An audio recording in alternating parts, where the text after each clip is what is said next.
Hello दोस्तों, नमस्कार। मैं आज की वीडियो का जो मेरा बनाने का मोटिव है वो ये है कि मेरा एक खुद का अपना ओपिनियन था कि मैं ये पता करूं कि राहुल गांधी के पास कितनी संपत्ति है। क्योंकि राहुल गांधी के पिताजी, राहुल गांधी की दादी, राहुल गांधी के परिवार के सबके लोग प्रधानमंत्री रहे हैं इतने सालों से, और कांग्रेस पार्टी ने 55 साल तक इस देश पर राज किया है। जबकि लोग 70 साल बोलते हैं, बट ये भी एक तथ्य है कि कांग्रेस ने देश पर 55 साल राज किया है। बाकी के जो 15 साल हैं वो दूसरी गवर्नमेंट के रहे हैं। और अब इन 70 सालों में क्या है क्या नहीं है, सबको यही लगता है कि राहुल गांधी तो युवराज हैं। कोई युवराज बोलता है, कोई राजकुमार बोलता है, कोई शहजादा बोलता है, कोई कुछ बोलता है, कोई कुछ बोलता है। और हर किसी को, आम आदमी को यही लगता होगा कि राहुल गांधी के पास पता नहीं कितनी संपत्ति होगी। बट इसी बात को देखते हुए मैंने भी खुद ने एक रिसर्च किया है उनकी संपत्ति को लेकर कि राहुल गांधी के नाम पर कितनी संपत्ति है। और उसमें मुझे पता लगा कि राहुल गांधी के बैंक अकाउंट जो हैं वो 4 बैंक अकाउंट है, 2 SBI में और 2 HDFC में।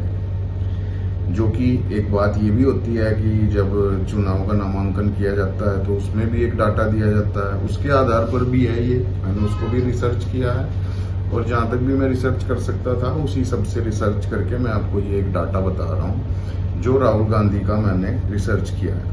इसमें राहुल गांधी के 4 अकाउंट हैं, 2 SBI में, 2 HDFC में, जिनमें 17,93,693 रुपये हैं।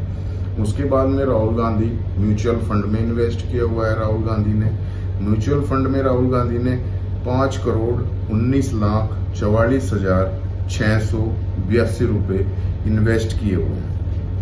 ठीक है। अब इसके बाद में राहुल गांधी ने PPF भी लिया हुआ है।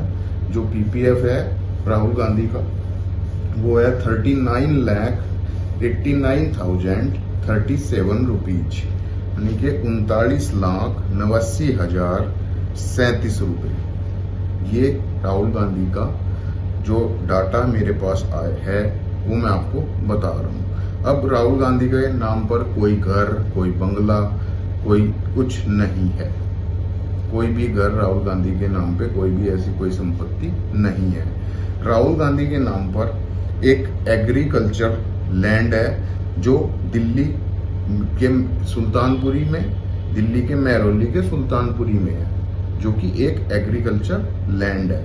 और उसकी जो कीमत है, जो उसका मार्केट वैल्यू है, वो वैल्यू अगर देखा जाए तो वो है 1,32,48,284 रुपये।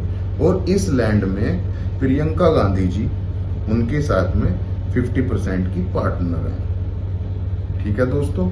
और अब इसके बाद में एक चीज और मेरे सामने आई है, लेकिन इसका ना सही से ये कंफर्म नहीं हो पाई है, क्योंकि ये तो है कि एक और कॉमर्शियल लैंड राहुल गांधी के नाम पर है, जो कि सिलोका विलेज के गुरुग्राम में है। गुरुग्राम के जो सिलोका विलेज है उसमें ये कॉमर्शियल लैंड है। लेकिन ये नहीं पता कि ये एक शोरूम है या ये 2 दुकानें हैं या 2 शॉप हैं, क्या है क्या नहीं है। लेकिन इसकी जो कुल कीमत है वो मैं आप लोगों को बता दे रहा हूँ। उसकी कुल कीमत है 7,93,03,977 रुपये। ये राहुल गांधी की टोटल संपत्ति है। और अब जब उन्होंने अभी नामांकन किया था वायनाड में, और जो उनका सांसद निधि से जो पैसा आता है उस सब के अकॉर्डिंग, और जो उन्होंने अब रायबरेली में नामांकन किया है वहां पे जो उन्होंने अपना डाटा वगैरह सब कुछ दिया है, उसके अकॉर्डिंग राहुल गांधी की टोटल संपत्ति 20 करोड़ रुपए के आसपास है। और ना उनके नाम पे कोई घर है, ना कोई गाड़ी है, ना कोई बंगला है, कुछ नहीं है। ये सब फालतू की बेकार की बातें हैं। ना किसी कंपनी में उन्होंने कोई इन्वेस्ट किया हुआ है, ना कोई बिजनेस है, कुछ नहीं है। ठीक है दोस्तों। और जैसा कि हर किसी को ये रहता ही है कि अगर कोई एक विधायक भी हो जाता है तो उसकी संपत्ति अरबों में चली जाती है। और राहुल गांधी का परिवार में तो राहुल गांधी के परिवार ने तो खुद देश पे राज किया है 55 साल तक। तो हर किसी के मन में ये रहता ही है कि कितनी संपत्ति के मालिक होंगे राहुल गांधी। तो दोस्तों मैं आपको ये एक बहुत ही सच्चा डाटा दे रहा हूँ। अगर आपको लगे तो आप इस पे भी रिसर्च करके देख सकते हैं। ये डाटा बिल्कुल एकदम ओके है, कि राहुल गांधी की संपत्ति 20 करोड़ के आसपास है। धन्यवाद दोस्तों, नमस्कार।